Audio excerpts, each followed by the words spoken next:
Good morning. I thought we'd come out into the kitchen today. Esther made these lovely, they might not look like it, but they are lovely, delicious.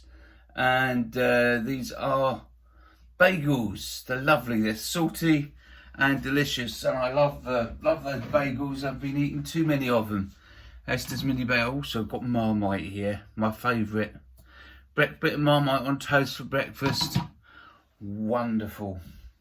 Well, what have those two things got in common? Well, I've got a third thing here this morning, which is really what I want to talk about, is salt.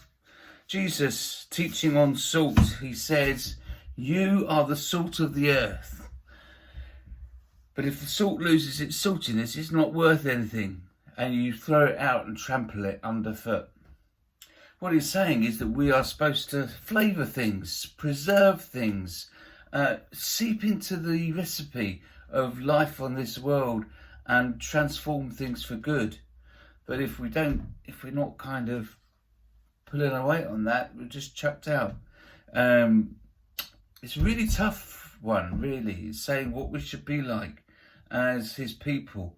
People have said to me occasionally, some folk have said to me, I'll like my religion, but not too enthusiastic.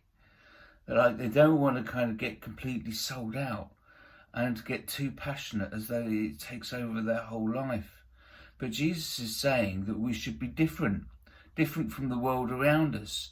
Put something positive into the recipe that will bless and change the recipe of the culture and society around us. What does that mean? Well, I think it means things like we forgive our enemies.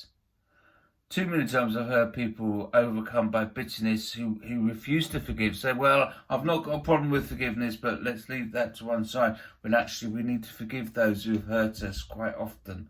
That's a radical teaching of Jesus.